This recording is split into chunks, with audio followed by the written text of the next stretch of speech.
సువార్త 2వ అధ్యాయము 41వ వచనం నుండి 50వ వచనం వరకు. పస్కా పండుగప్పుడు ఆయన తల్లిదండ్రులు ఏటేటా యెరూషలేమునకు వెళ్ళుచుండువారు. ఆయన 12 ఏండ్ల వాడై ఉన్నప్పుడు ఆ పండగను ఆచరించుటకై వాడుక చొప్పున వారు యెరూషలేమునకు వెళ్ళిరి. ఆ దినములు తీరిన తరువాత వారు తిరిగి వెళ్ళుచుండగా బాలుడైన యేసు యెరూషలేములో నిలిచెను. ఆయన తల్లిదండ్రులు ఆ ఎరుగక ఆయన స్నాడని తలంచి మనము సాగిపోయి తమ బంధువులలోనూ నెలవైన వారిలోనూ ఆయనను వెదుకుచుండిరి. ఆయన కనబడనందున ఆయనను వెదుకుచు యెరూషలేమునకు తిరిగి వచ్చిరి. 3 దినములైన తరువాత ఆయన దేవాలయములో బోధకుల మధ్య కూర్చుండి వారి మాటలను ఆలకించుచు వారిని ప్రశ్నలు అడుగుచూ ఉండగా చూచిరి. ఆయన మాటలు వినిన వారందరూ ఆయన ప్రజ్ఞకును ప్రత్యుత్తరములకును విస్మయమొందిరి. ఆయన తల్లిదండ్రులు ఆయనను చూచి మిక్కిలి ఆశ్చర్యపడిరి. ఆయన తల్లి, కుమారుడా, మమ్మను ఎందుకు ఇలాగు చేసితివి? ఇదిగో నీ తండ్రియు నేనును దుఃఖపడుచు నిన్ను వెదుకుచుంటిమని ఆయనతో చెప్పగా, ఆయన, మీరేల నన్ను వెదుకుచుంటిరి? నేను నా తండ్రి పనుల మీద నుండవలనని మీరెరుగరా అని వారితో చెప్పాను. అయితే ఆయన తమతో చెప్పిన మాట వారు గ్రహింపలేదు. ప్రియమైన దేవుని పిల్లలారా, జాగ్రత్తగా కొన్ని మాటలు మనం విందాం. యేసుక్రీస్తు ప్రభువారు బాలుడై ఉండగా తల్లి అయిన మరియమ్మ, యోసేపు వారు యెరూషలేమునకు పస్కా పండుగకు వెళ్ళారు. ఏటేటా కూడా వెళ్తూ ఉండేవారు పండక్కి. యేసు ప్రభువారు 12 సంవత్సరాలప్పుడు జరిగిన ఈ సంఘటన పరిశుద్ధ గ్రంథములో పరిశుద్ధాత్మ దేవుడు లిఖింపచేశాడు. ప్రతి ఏటా వెళ్తున్నారు. ఆ సంగతులన్నీ మనకి వివరాలు లేవు. కానీ యేసు ప్రభువారు 12 సంవత్సరాల ప్రాయమప్పుడు యేసు ప్రభువారితో పాటు యెరూషలేముకి వెళ్ళారు. పండగ అనగానే పిల్లలకైనా పెద్దలకైనా ఎంత ఆనందం. వీళ్ళకి నిజమైనటువంటి భక్తి, దేవుని యందల ఆనందం. యోసేపుకి, మరియమ్మకి, ప్రభువైన యేసుక్రీస్తు వారికి పండగ అనగానే మనకేం ఆనందం, మాకే ఆనందమో చెప్తాను వినండి. క్రిస్మస్ పండగ అనగానే అప్పుడు రోమన్ క్యాథలిక్లో మేమున్నప్పుడు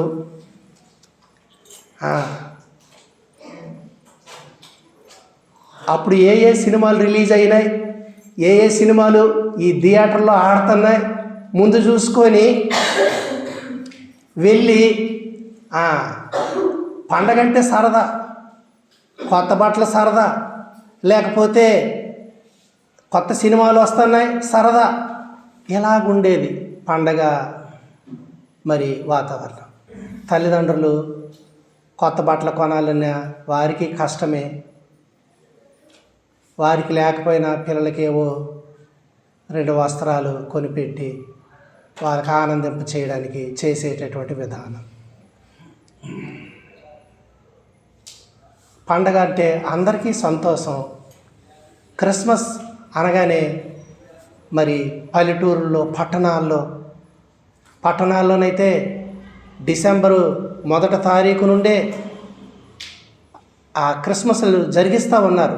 క్రిస్మస్ మరి ఆ యొక్క కూడికలు జరిగిస్తూ ఉన్నారు. చాలా దగ్గరలో అయిపోతూ ఉన్నాయి. మంచి డెకరేషన్లతో మంచి బోధకుల్ని, పెద్ద బోధకుల్ని తీసుకొచ్చి సంఘాలని సమీకరించి ఏరియా వైజ్ క్రిస్మస్లు చేసుకుంటూ ఉన్నారు, ఆనందిస్తూ ఉన్నారు. క్రిస్మస్ అంటే క్రీస్తు ఈ లోకానికి దైవ కుమారుడు మనుష్య రూపములో మనుష్య కుమారునిగా మానవునిగా జన్మించి వచ్చాడు. క్రిస్మస్లో పరమతండ్రి ఉద్దేశం ఏమిటి? లోకాన్ని చూసినప్పుడు లోకము చీకటితో నిండిపోయి, పాపంతో నిండిపోయి, అజ్ఞానంలో ఉండి దేవుని మార్గము వారు ఎరగక పాపములో, చీకటిలో దానికి వచ్చే జీతమైనటువంటి మరణము, నరకము, మానవాళి ఆ రీతిగా నాశనానికి లోబడి వెళ్ళిపోతున్నారని దేవుడు వారిని రక్షించడానికి లోకాన్ని ప్రేమించిన దేవుడు తన కుమారుణ్ణి పంపించుట.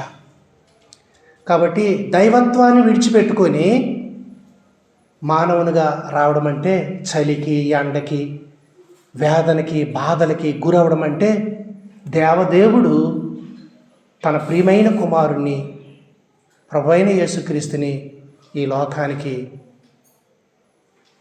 ఒక పేద నరునిగా పంపిస్తూ ఏ ఉద్దేశంతో పంపించాడంటే వారి పాపాలన్నీ క్షమించే విషయమై వారి కొరకు మరణించి, ప్రాణం పెట్టి, రక్తము చిందించి, అవమానం పొంది,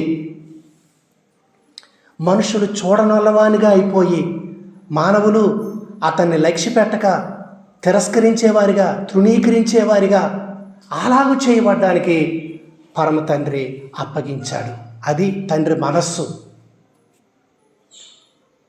లోకంలో ఎందరో కన్యకలు ఉన్నారు, ఎందరో స్త్రీలు ఉన్నారు. యెషయా గ్రంథం 7:14 చెప్పబడిన ప్రవచనం, కన్యక గర్భవతి అయి కుమారుని కనును అని 1500 సంవత్సరాలు ముందే, క్రీస్తు పుట్టక ముందే ప్రవక్త రాశాడు. 1500 సంవత్సరాలకు ముందే. చదవండి 7:14 యెషయా గ్రంథం.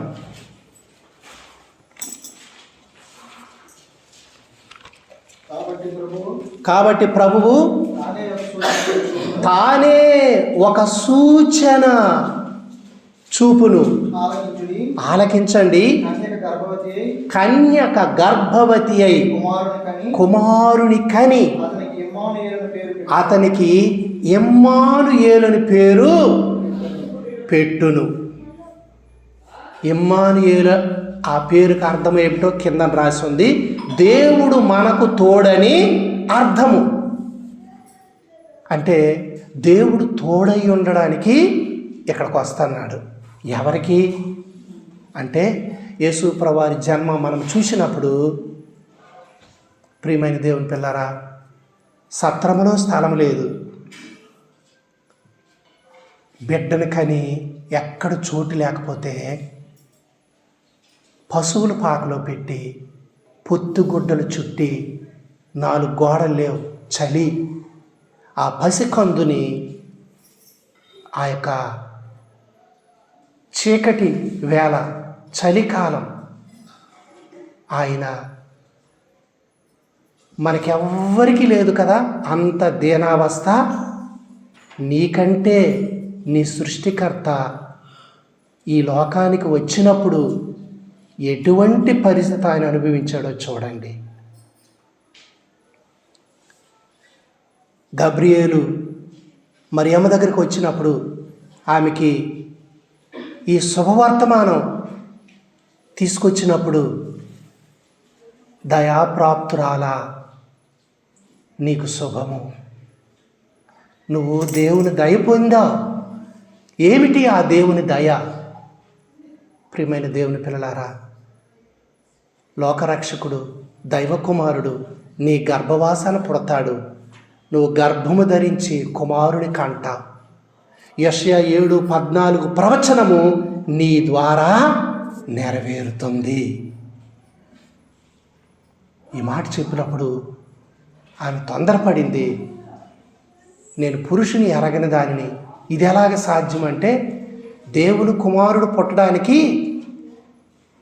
ఇక్కడ లోక ప్రకారంగా వివాహ బంధంలాగా అవసరం లేదు. ఎందుకంటే ఆయన మానవ పుత్రుడు కాదు, దైవపుత్రుడు. అయితే మానవుడుగా జన్మించాల, అది దేవుని సంకల్పం. ప్రవచనం నెరవేరాల. ఎందుకు? ఆ సంతానము, దేవుడు చేసిన సంతానము, ఆదాము మొదలుకొని అందరూ కూడా పాపము చేసి శాపగ్రస్తులై మరణానికి లోనైపోయి ఉండగా, మరణానికి లోనైన వారందరినీ రక్షించడానికి, వారికి రక్షకుడుగా, వారి పాపమును క్షమించడానికి, పాపము నుండి విడిపించడానికి, వారి కొరకు బలవడానికి వచ్చినటువంటి దేవుడే మానవ రూపంలో ఆయన జన్మించవలసి వచ్చింది. అది పరలోక తండ్రి ఉద్దేశం. ఈ శుభవచనం వినగానే పురుషుని ఎరగకుండా గర్భవతి అయితే సమాజం ఏమంటుంది? ఎంత అవమానము, ఎంత వేదన! దానికి ఎవరు ఒప్పుకోవాలి? ఇప్పుడు తల్లి మరియమ్మ, నేను ప్రభు దాసురాలును, నీ మాట చొప్పున నాకు జరుగునుగాక, అవమానమైతే నిందైతే అనుభవించనైనా అనుభవిస్తాను, నా ప్రభువుకి నా దేవునికి తల్లిగా ఉండుట ఎంత గొప్ప ఆధిక్యత!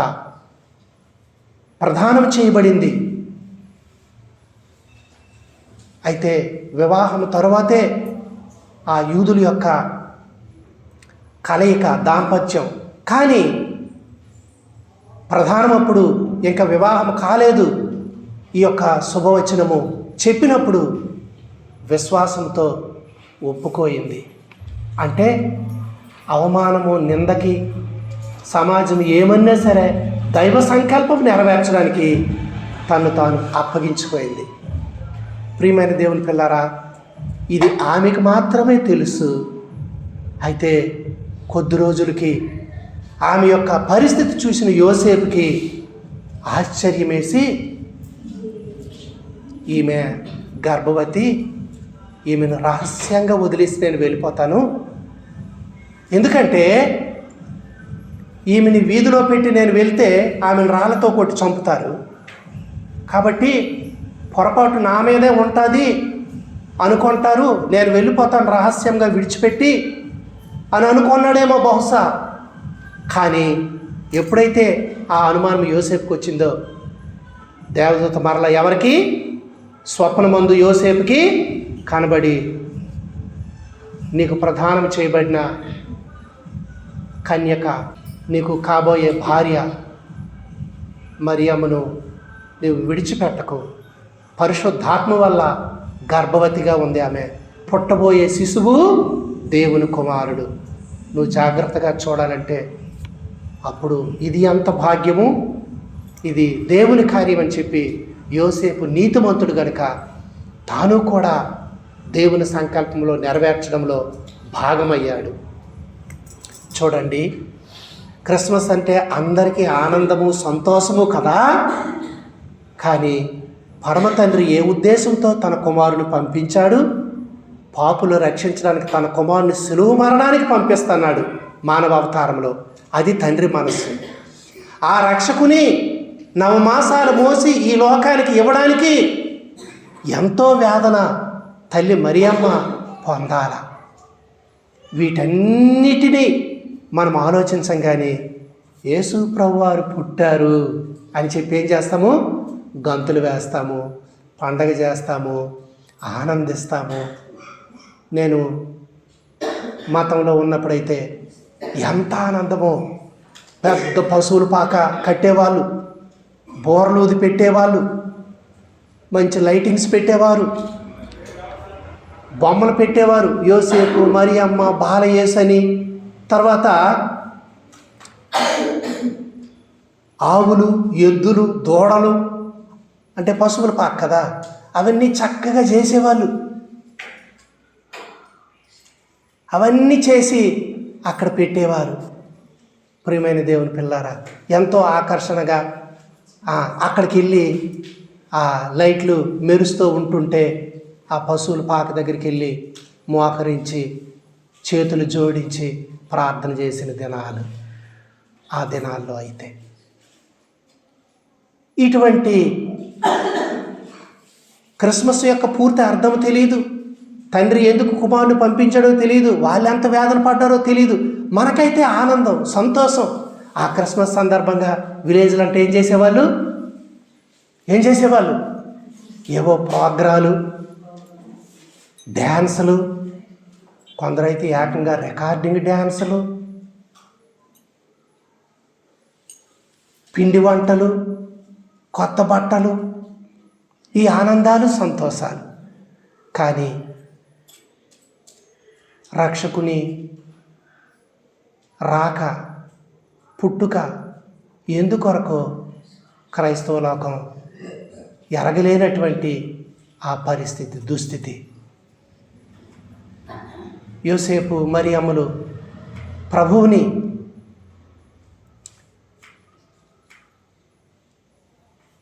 దేవుని ఆజ్ఞ ప్రకారం వాళ్ళు ఎంతో భద్రంగా కాపాడుతూ వచ్చారు. ఆ దినాల్లో హేరోదు ఏం చేశాడు?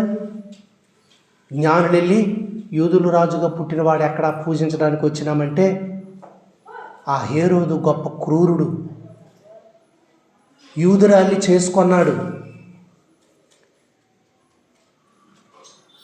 అయితే ఈయన యూదుడు కాడు.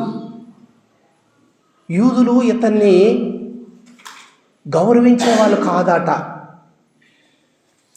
యూదురాలైన భార్యని వాళ్ళు గౌరవించే వాళ్ళట. నా సింహాసనము ఈవిడ తీసుకుంటదేటని భార్యనే చంపేశాడట. అంత క్రూరుడట. ఆమెకు పుట్టిన 2 కుమారులుంటే ఆ కుమారులు వేరొక దగ్గర అభ్యాసం చేసి వచ్చినప్పుడు యూదులందరూ ఆ పిల్లల మీద ఎక్కువ ప్రేమ చూపించేవాళ్ళట. నన్ను మానేసి పిల్లల్ని వీళ్ళు చక్కగా చూస్తారు, వీళ్ళు ఒకళ్ళు రాజులు అయిపోతారేటని 2 పిల్లల్ని ఉరిదీసి చంపాడట. అది చరిత్ర, హేరోదు చరిత్ర. అంటే సింహాసనం అంటే తానే ఉండాల. తన భార్యకి పేరు వచ్చిన ఓర్వలేడు, తన సొంత బిడ్డల్ని ప్రజలు అంగీకరిస్తారని తెలిసిన ఓర్వలేకపోయినటువంటి వ్యక్తి. ప్రియమైన దేవుని పిల్లారా, యూదులు రాజుగా పుట్టినవాడు ఎక్కడని అటువంటి వ్యక్తిని వెళ్ళి ఈ జ్ఞానులు అడిగితే, నా రాజ్యంలో ఇంకొక రాజా, మీరు పూజించరండి, నేను వెళ్ళి మొక్కుతానని చెప్పి కపటంతో చెప్పాడు ఆ బాలుడిని చిన్నప్పుడే చంపేద్దామని. కానీ దేవదూత వీరికి, మీరు రాజు దగ్గరికి వెళ్ళొద్దు, వేరొక మార్గాన వెళ్ళండి అని చెప్పినప్పుడు వారు వెళ్ళిపోయినప్పుడు ఈ యొక్క జ్ఞానులు నన్ను మోసం చేశారని చెప్పి 2 సంవత్సరాలు కలిగినటువంటి పిల్లలందరినీ చంపేయండి అని ఆజ్ఞ జారీ చేశాడు. ఆ చిన్నపిల్లల్లో ఈ యొక్క యూదుల రాజు కూడా చంపబడతాడు కదా అని ఉద్దేశంతో. కానీ దేవుని ప్రణాళిక యోసేపుకు దేవుడు చెప్పి పిల్లల్ని చంపాలని చూస్తున్నాడు. హేరోదు ఐగుప్తుకి తీసుకుని వెళ్ళిపో అని చెప్తే రాత్రికి రాత్రే వాళ్ళు ఆ చిన్న బిడ్డని ఎత్తుకొని ఐగుప్తుకి వెళ్ళిపోయారు. ఇక్కడ యోదయాలో చిన్న పిల్లలందరినీ చంపేశారు. ఇవన్నీ ప్రవచనాలు నెరవేర్పు. రామాలో అంగలార్పు వినబడెను. రాహేలు తన పిల్లలు లేనందున వారి కొరకు ఏడుస్తూ మరి ఓదార్పు పొందనొల్లక ఉన్నది అని ఆ ప్రవచనం, అప్పుడు ఇర్మియా చెప్పిన ప్రవచనం ప్రకారము ఇప్పుడు ఆ చిన్న పిల్లలు చంపబడ్డారు. కాబట్టి తన సింహాసనం కొరకు హేరోదు ఎంత పనైనా చేసినటువంటి వాడు. హేరోదు చచ్చిపోయినంత వరకు కూడా ఐగుప్తులో నుండి యేసుప్రభు రాలేదు. తన కుమారుడైన అర్కెలాయు రాజ్య పరిపాలన చేసినప్పుడు అతనికి భయపడి మరి ఆ యొక్క యోదయాకు వెళ్ళలేదు, ప్రభువుని తీసుకొని రాలేదు. కాబట్టి ప్రియమైనటువంటి దేవుని పిల్లలారా, ఈ రీతిగా ఆ దినాల్లో మరి ఇదంతా చరిత్ర, జరిగినటువంటి విషయాలు. ప్రభువుని వారు పెంచుతూ ఆ బాల్యకాలం నుండి 12వ సంవత్సరం ప్రాయము వచ్చినప్పుడు జరిగిన సంగతులే ఇక్కడ మనము చదివాము. పస్కా పండగకి వెళ్ళారు. లోకాసు సువార్త 2వ అధ్యాయము 41 నుండి 50 వరకు మనం చదివాం. పస్కా పండుగకి యోసేపు మరియమ్మలతో యేసు ప్రభువారు వెళ్ళినప్పుడు ఆ 3 రోజులు పండగ అయిన తర్వాత ఏమైందంటే, యోసేపు మరియమ్మలు వారి సొంత ఊరికి వెళ్ళిపోవాలని ఒకరోజు ప్రయాణం చేశారు. ప్రయాణం అంటే ఒకరోజు ప్రయాణం ఎలాగుంటుందంటే, పురుషులందరూ ఒకవైపున ఒక మార్గం గుండా వెళ్ళాలి, స్త్రీలు ఒక మార్గం గుండా వెళ్ళాలి. పిల్లలు వారితోనైనా వీరితోనైనా ఉండొచ్చు. అలాగే వెళ్ళి ఒక దిన ప్రయాణం తరువాత వాళ్ళు కలుస్తారు. కలిసి అక్కడ స్త్రీలు పురుషులు కలిసి వారి వారి గృహాలకి వెళ్తారు. కాబట్టి యేసు ప్రభువారిని యెరూషలేములోనే వదిలేశారు. యోసేపు మరియమ్మతో బాలుడు వెళ్తున్నాడు అనుకున్నాడేమో, మరియమ్మ యోసేపుతో బాబు వెళ్తున్నాడేమో అనుకున్నారు. ఒకరోజు ప్రయాణం చేశారు. యేసు ప్రభువారు యెరూషలేములోనే ఉండిపోయారు. వెళ్ళిన తర్వాత అక్కడికి వెళ్ళి వెతుకుతున్నారు, బాబేడి బాబేడి బాబేడి. చుట్టాలి బంధువుల్లో కూడా అడుగుతూ ఉన్నారు, ఏడి ఏడి లేడా, ఏడి ఏడి మాతో రాలేదా, ఏమయ్యాడు. తిరిగి యెరూషలేముకి వచ్చారు. యెరూషలేముకి వచ్చేసరికి ఏం జరుగుతుంది అక్కడ?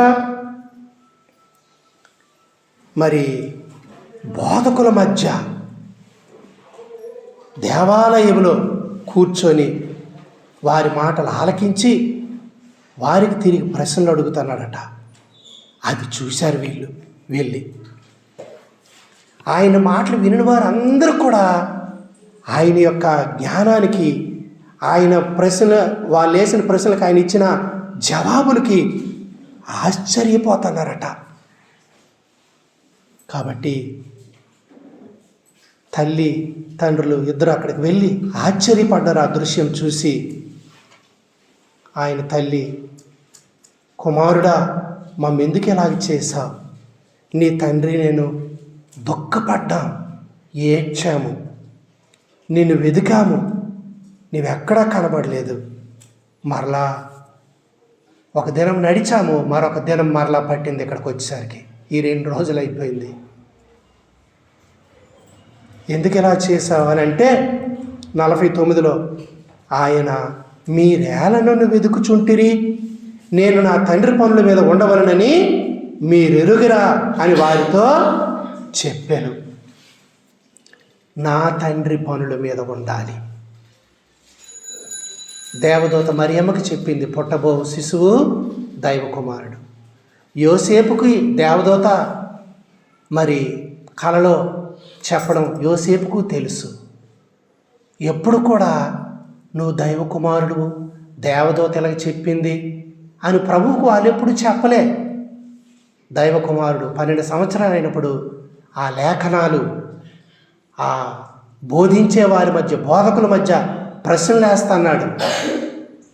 వాళ్ళేసిన ప్రశ్నలకు సమాధానాలు చెప్తున్నాడు.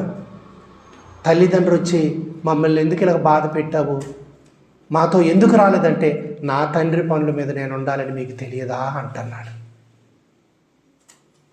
ప్రియమైన దేవుని పిల్లలారా, 12 సంవత్సరాల ప్రాయం అప్పుడే విద్య లేని, చదువు కొనని ఇతనికి ఈ పాండిత్యము ఎలాగొచ్చిందో అనుకుంటున్నారు.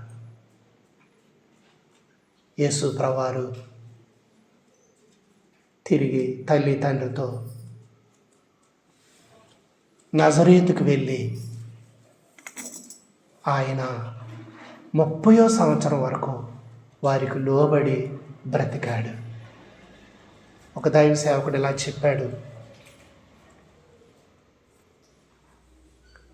ఐగుప్తు నుండి వచ్చిన ఇశ్రాయేల్ ప్రజలకి దేవుడు అడుగడుగున అద్భుతాలు చేశాడట. అడుగడుగున అద్భుతాలు చేశాడట. సముద్రాన్ని ఏం చేశాడు? ఎర్ర సముద్రాన్ని పాయలు చేశాడట. ఆకాశం నుండి మన్నాని కురిపించాడు. బండలో నుండి నీళ్ళని రప్పించాడు. కానీ పగలు మేఘస్తంభంగా, రాత్రి అగ్నిస్తంభంగా కనాను వరకు నడిపాడు. అయితే నజరేతులో ఉన్నటువంటి యోసేపు, మరియమ్మ, యేసుప్రభు వారి కుటుంబంలో ఒక్క అద్భుతము చేయలేదట. దేవుడు ఒక్క అద్భుతము చేయలేదట. లేత మొక్కలాగా, ఎండిన భూమిలో మొలిచిన మొక్కలాగా ఆయన పెరిగాడట. ఆ లేత మొక్క ఆ వేలు మీద కొంచెం నీళ్లు కూడా పోసేటటువంటి విధానము లేదు. అలా పెరిగాడు. 12 సంవత్సరాలప్పుడు నజరేతుకి వెళ్ళి తల్లిదండ్రులకు లోబడితే యేసుప్రభు వారికి 18 సంవత్సరాలు వచ్చినప్పుడు యోసేపు చనిపోయారట. యోసేపు చనిపోయారు. ఎందుకంటే తర్వాత యోసేపు కొరకు ఎక్కడ మనకు బైబిల్లో వ్రాయబడదు.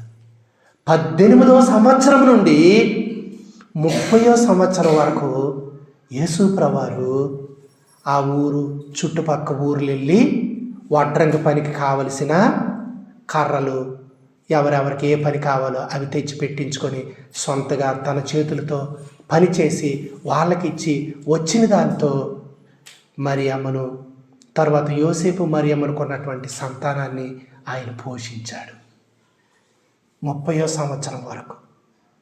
కాబట్టి ఇశ్రాయేలీలకి అడుగడుగున అద్భుతము,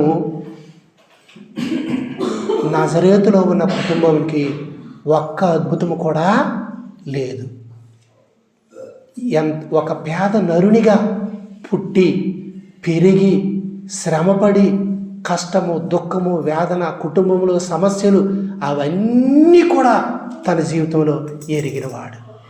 వీటన్నిటిలో దైవ కుమారుడు మనుష్య కుమారుడుగా పాలివాడై వాటన్నిటినీ భరించాడు. అందరికి వచ్చిన కష్టాలే, అందరికి వచ్చిన బాధలే, అందరికి వచ్చినటువంటి నిందలే, అందరికి వచ్చినటువంటి మరి శ్రమ, దుఃఖము ఆయన జీవితంలో పొందినటువంటి వారిగా ఉన్నారు. ప్రియమైన దేవుని పిల్లలారా, ఆ రీతిగా ఆయన తన బాధ్యత మిగతా సహోదరులు పెద్దవాళ్ళై వచ్చినప్పుడు 30వ ఏట తాను ఎందు నిమిత్తం వచ్చాడో అప్పుడే అంతకుముందే వారికి తెలుసు. ఎవరికి? సహోదరులకు తెలుసు. వెళ్ళు, నీ పనులు ఎందుకు రహస్యంగా చేస్తావు, నీ శిష్యుల దగ్గర చెయ్యి అనేవారు. ఆయన సహోదరులు ఆయన నమ్మలేదు అని బైబిల్ రాసి ఉంది. కాబట్టి ఆయన 30వ ఏట కేవలము 3.5 సంవత్సరాలే ఆయన పరలోక రాజ్యము సమీపిస్తుంది అని చెప్పారు. ఈ భూమి మీద ఆయన అద్భుతాల వల్ల, ఆయన బోధల వల్ల ఘనత, పేరు, ప్రఖ్యాతి కొరకు కాదు, కానీ దేవుని కొరకు మనుషులు సంపాదించేటటువంటి ఆ పనిలో దైవరాజ్యానికి వారిని ఆహ్వానించాడు. కాలము సంపూర్ణమైనది, దేవుని రాజ్యము సమీపించింది, మారు మనసు పొంది మరి దేవుని తట్టు తిరగండి అని ఎన్నో అద్భుతాలు చేశాడు. మృతులను లేపాడు, నీళ్ళ మీద నడిచాడు, 5,000 మందికి ఆహారము 5 రొట్టెలు 2 చేపలతో వడ్డించాడు. ఎవరూ చేయలేనటువంటి అద్భుతాలు, మృతులను లేపాడు. ప్రియమైన దేవుని పిల్లలారా, తాను వచ్చినటువంటి పని చేశాడు. బేదలకు సువార్త ప్రకటించాడు. చీకటిలో ఉన్నవారికి వెలుగుగా, అంధకారము కమ్మేసిన హృదయాల మీద కరుణ చూపించి వారి పాపము నుండి విడిపించి ఇక పాపము చేయకు అని చెప్పాడు. తాను పరిశుద్ధుడు, నీతిమంతుడు, పాపి కొరకు తన ప్రాణం ఇవ్వడానికి సిద్ధపడ్డాడు. ఆ రీతిగా పాప ప్రాయశ్చిత్తము కొరకు, అనేకుల కొరకు, పాప పరిహారం కొరకు మరి చిందించే నిబంధన రక్తము అని పాత్రనెత్తి చెప్పాడు. ఇది నా రక్తము అని చెప్పాడు. అనేకుల కొరకు చిందించబడిన నిబంధన సంబంధమైన రక్తము.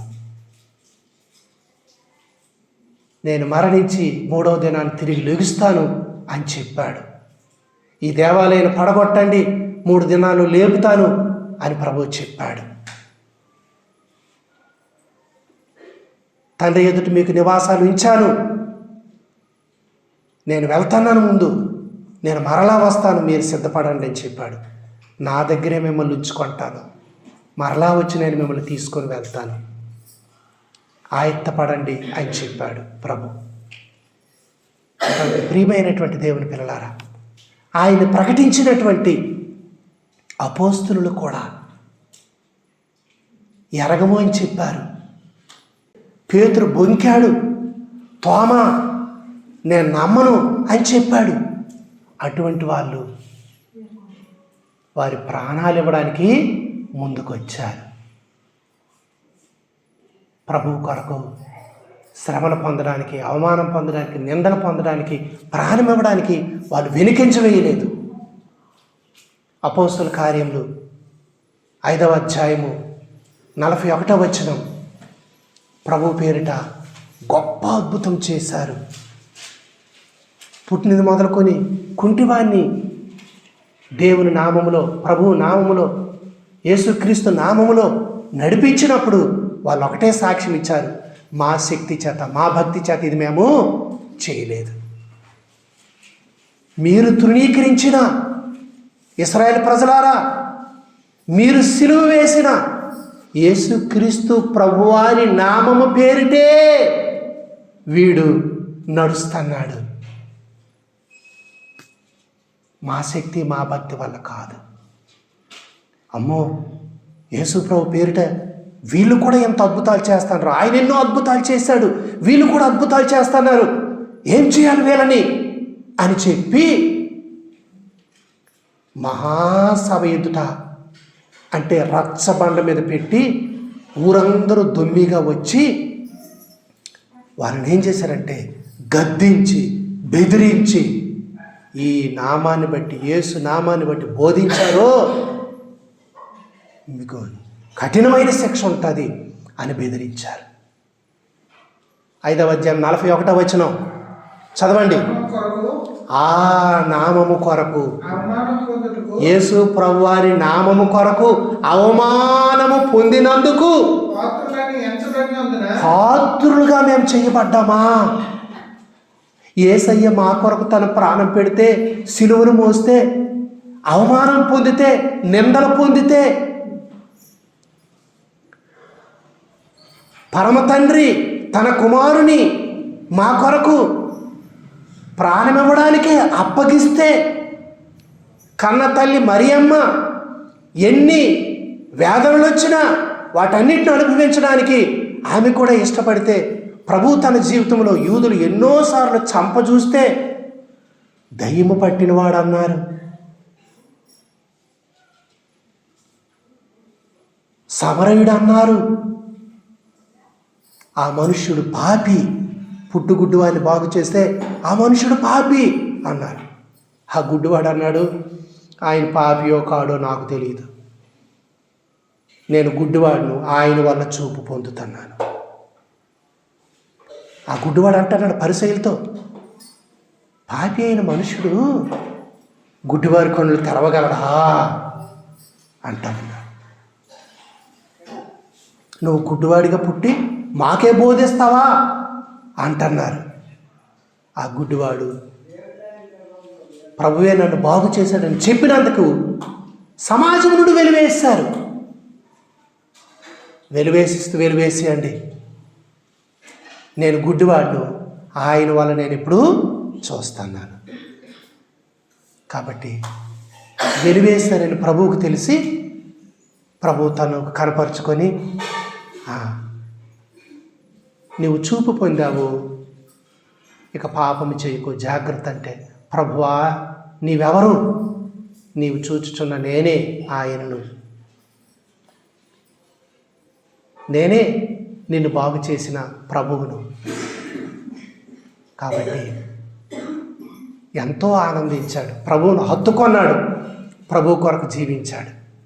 ఒక జక్కయ్య, సమాజం నుండి వెలివేయబడినవాడు, సొంకరి, ప్రభు అతని ఇంటికి వెళ్ళాడు. జక్కయ్య, నీ ఇంట్లో ఉంటాను. ప్రభువా, నన్ను ప్రేమించు వారు ఎవ్వరూ లేరు, ప్రభువా, నా ఇంటికి వచ్చావా?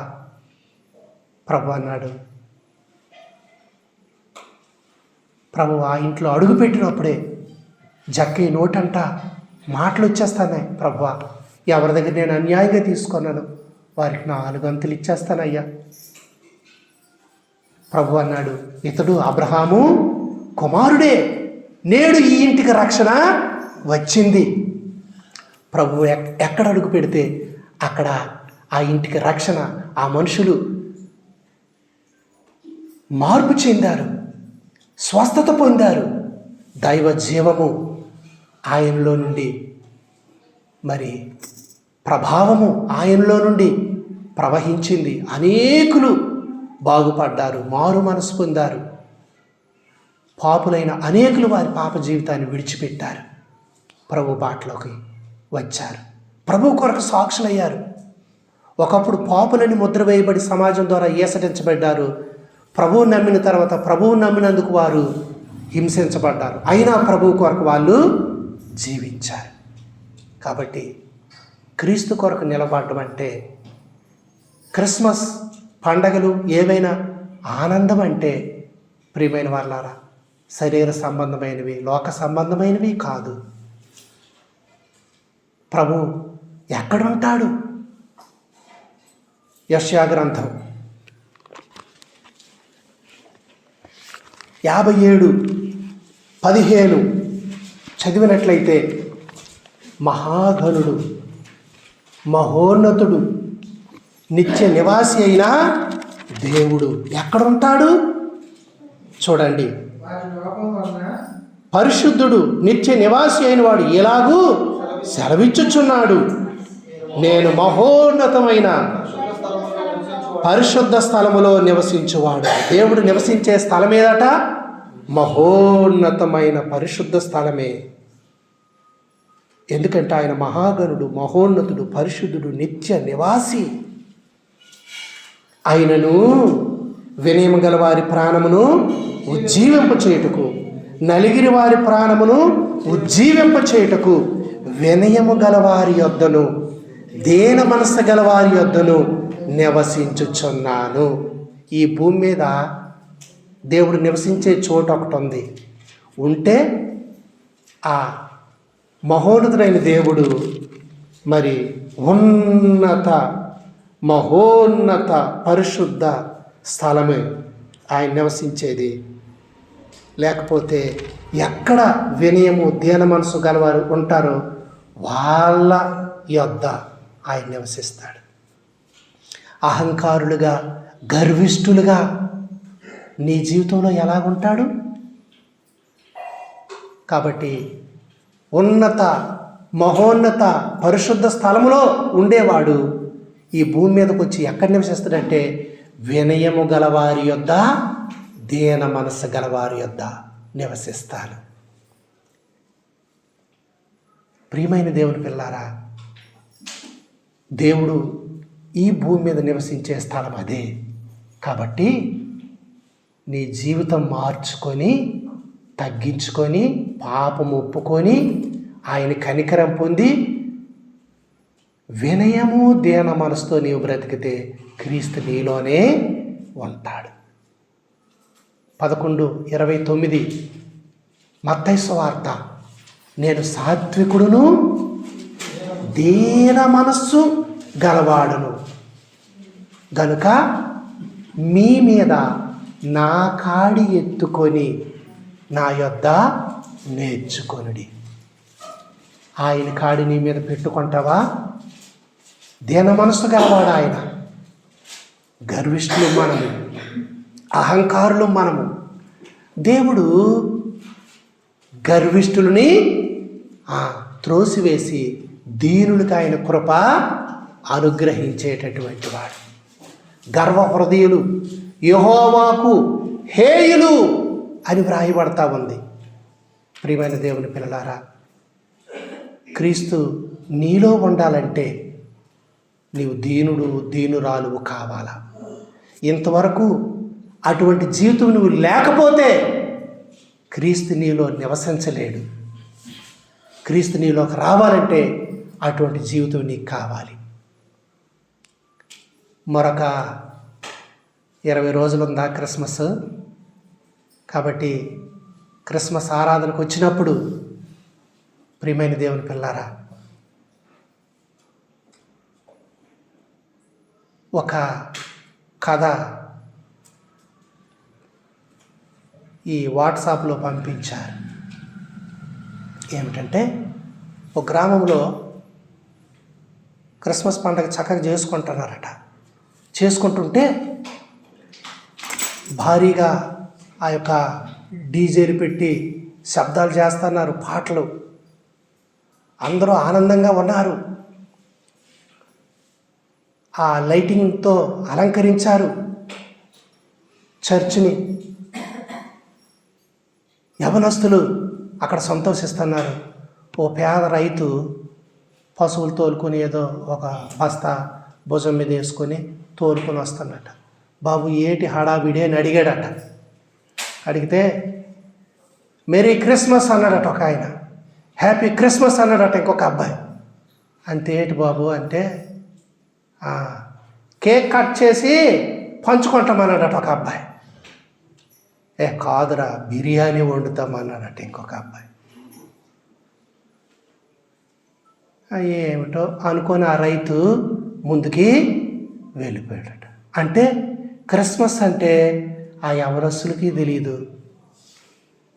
ఆ ఆనందాలు సంతోషాల్లో ఆ పేద రైతు అంతవరకు పొలంలో పని చేసుకుని లైట్లు వెలిగినంత వరకు ఆ చీకట్లో వస్తుంటే ఏమిటి హడావిడంటే, క్రీస్తు ఎందుకు వచ్చాడో విషయం ఆయనకు కూడా చెప్పలేదు.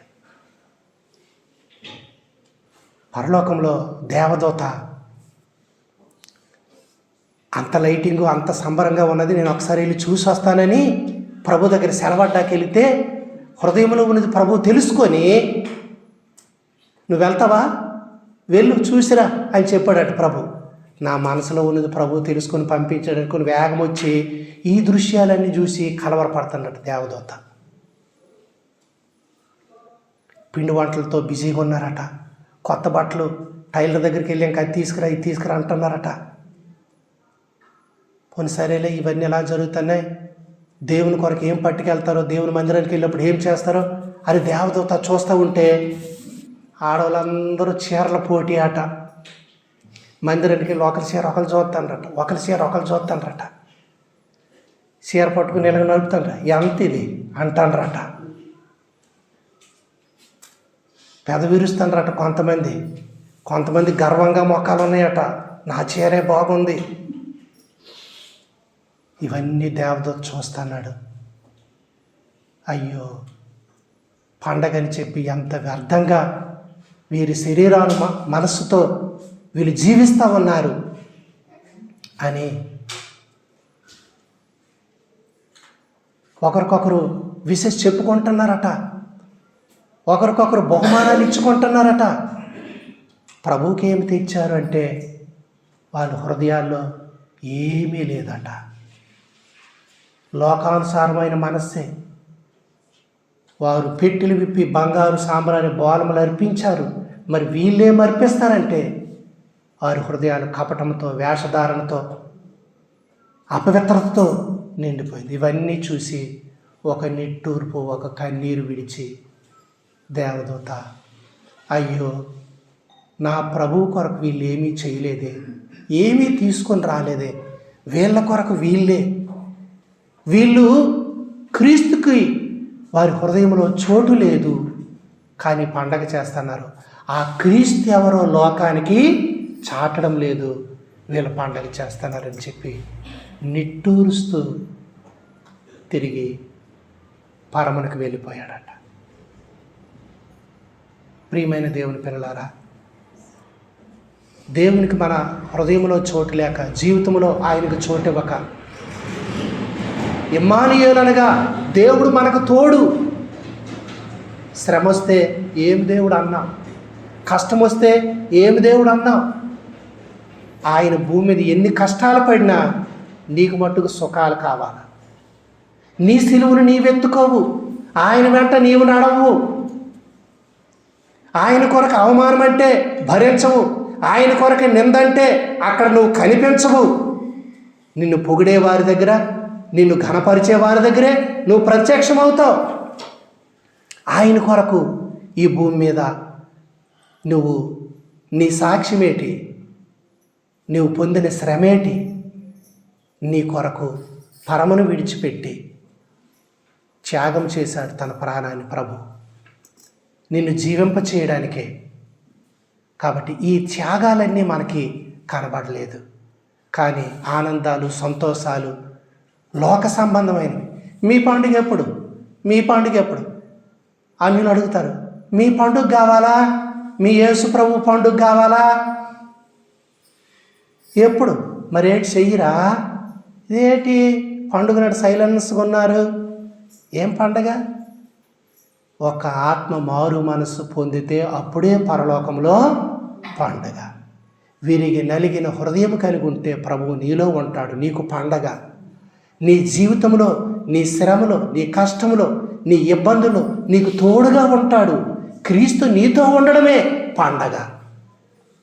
ప్రియులారా, పండగకి వెళ్ళారు, ప్రభువును వదిలేసి ఇంటికి వెళ్ళిపోతున్నారు. ఎవరు? యోసేపు, మరియమ్మ. యెరూషలేములోనే ప్రభువును వదిలేశారు, ప్రభువు లేకుండా వెళ్ళిపోయారు. పండగ హడావిడిలో అన్నీ చేసుకుంటాం, ఇల్లు శుద్ధి, ఒళ్ళు శుద్ధి, బట్టలు అన్నీ. ఇప్పుడు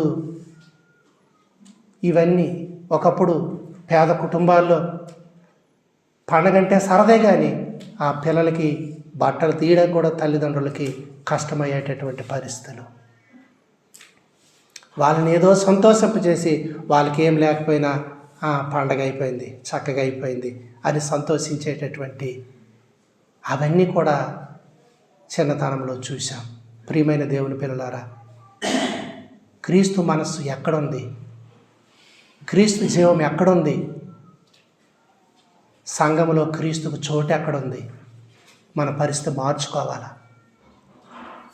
ఆయన ఏమి కోరాడు, ఎలాగ జీవించమన్నాడు, అటువంటి జీవితాలు మనం విడిచిపెట్టి పండగలు, సంతోషాలు, ఆనందాలు కాదు, నిజంగా పండగ మరి మారు మనస్సు పొందిన ఒక పాపి విషయమై పరలోకమందు గొప్ప సంతోషం, అది నిజమైన పండగ. క్రిస్మస్ ఆరాధన. ప్రభు ఈ లోకానికి వచ్చాడు కాబట్టి ఆయన మనం ఆరాధించాలి, ఆయన ఘనపరచాలి, ఆయన గొప్ప చేయాలి. కాబట్టి ఆ దినంకి ఎలాగ ఆరాధిస్తావు నువ్వు? ఎలాగ సిద్ధపడొస్తావు నువ్వు? నీవు ఒక పశువుల పాక కడతావా, లేకపోతే పశువుల పాక లాంటి హృదయాన్ని శుద్ధి చేసుకుని ప్రభువా నాలోనికి రా, నా జీవితంలో ఉండు, నన్ను నడిపించు. సాధు సుందర్ సింగ్ గారు ఏమన్నారంటే, యేసు ప్రభువారిని నేను ఎందుకు ప్రార్థన చేయాలి, ఎందుకు ఆయన నాకు కావాలంటే ఆయన నాకేదో ఇస్తాడని కాదు, ఆయన నేను పొందాలా, ఆయన నాకు కావాలా, అందుకొరకే నాకు ప్రార్థన.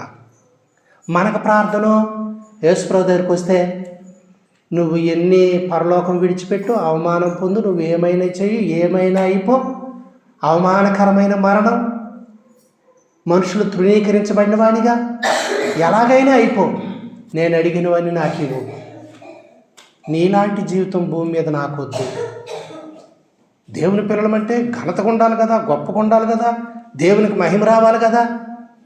నువ్వేదో ఆస్తి ఐశ్వర్యవంతుడు, ఆరోగ్యము, అందచందాలు అన్నీ కలిగి, ఉద్యోగాలు, భాగ్యాలు కలిగి ఉంటే దేవునికి మహిమ? నీ శోధనలో, వేదనలో, నీ కష్టాల్లో, నీ కన్నీరులో సత్యం కొరకు, ప్రభువు కొరకు నిలబడినప్పుడు దేవునికి మహిమ. నీ జీవితంలో ఆలోచించు.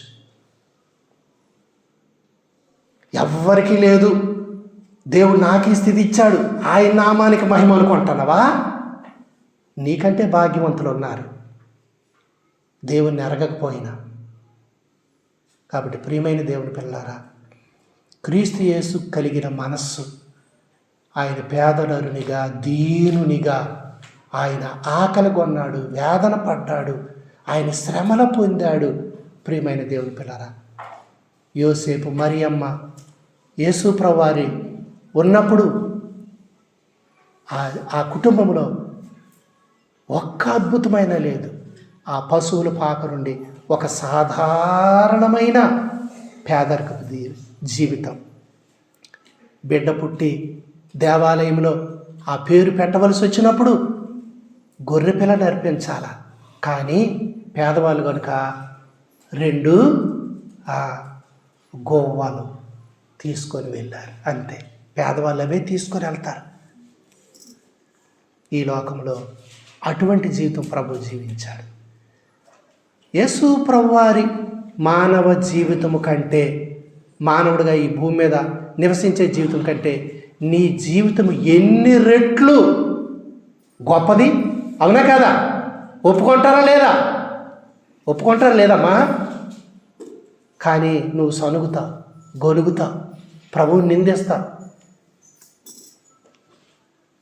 అపోస్తులు ఆయన నామాన్ని బట్టి అవమానం పొందినందుకు సంతోషించారట వాళ్ళు. ప్రభు కొరకు మనకు అవమానం వస్తే దేవుని నమ్ముకోబట్టి ఇవన్నీ వచ్చినాయి. నిట్టూరుస్తాం, రచ్చబండ మీద పిలిచారు, చేవాట్లు పెట్టారు, సువార్త చేసిన వాళ్ళు కొడుతున్నారు, తిడుతున్నారు, దరువులుగా ఆపుతున్నారు. అది ఎంత భాగ్యమో అది ఎరగడం లేదు చాలా. కాబట్టి ప్రియమైనటువంటి దేవుని పిల్లారా, యోసేపు మరియమ్మలు ఆ బాల్యములోనే ప్రభు యొక్క గొప్పతనాన్ని చూశారు. వారి హృదయంలో ఇవన్నీ ఉంచుకున్నారు. ఆయన శిలువ మరణం పొందినప్పుడు కూడా యేసు తల్లి అక్కడే ఉంది. ఆయనకి ఎందుకు శిలువ మరణం అంటే తాను దేవుని కుమారుడని చెప్పినందుకే. ఆ రోజు కూడా నోరెత్తొక్క మాట లేదు, ఇతను నా కొడుకయ్యా అని మరియమ్మ చెబితే యేసు ప్రభువారికి అసలు శిలువ మరణమే లేదు. కానీ ఆయన దేవుని కుమారుడు, ఆ సంగతి తెలుసు.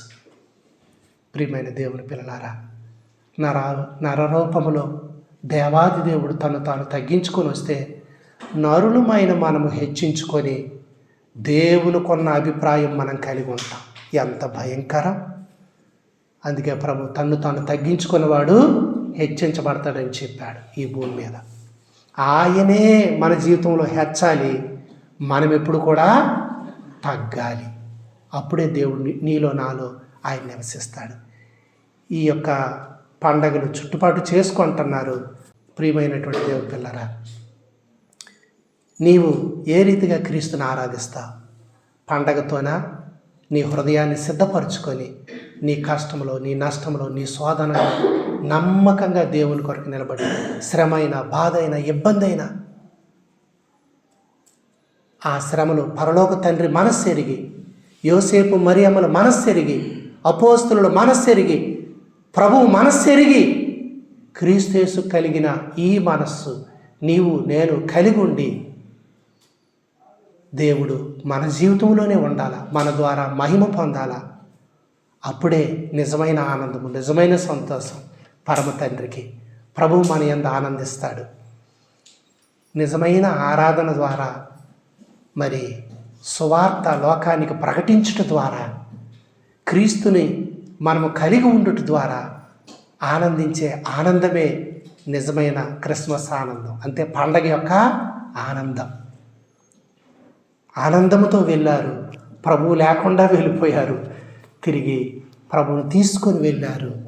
ప్రియులారా, ఆయన 30వ సంవత్సరం వరకు తల్లిదండ్రులకు లోబడే జీవించాడు. దేవుడు తన జీవితంలో ఒక మానవుడు ఏ రీతిగా బ్రతికి దేవుని ఆశీర్వాదాలు పొందాలో తన జీవితంలో జరిగించి చూపించాడు. ప్రభువుని ఇంకా ఎక్కువగా మనము సువార్తల్లో చదివి ధ్యానించి ఆయన్ని మనం అనుసరించాలి. ఆయనే మార్గము, సత్యము, జీవము. ఆయన జాడలోనే మనము తండ్రి దగ్గరికి, పరలోకానికి, నిత్యత్వానికి చేరగలుగుతాం. కాబట్టి విరిగి నలిగిన మనస్సు కలిగి లోకంలో ఎట్టి శ్రమైన, దుఃఖమైన దైవ వాక్యానుసారంగా దేవుని పక్షంగా మరి మనం నిలవబడుతూ దేవునికి మహిమను మనము తీసుకొని రావాలి. అటువంటి జీవితాలు ప్రభు మనకందరికీ అనుగ్రహించునుగాక. ఆమేన్.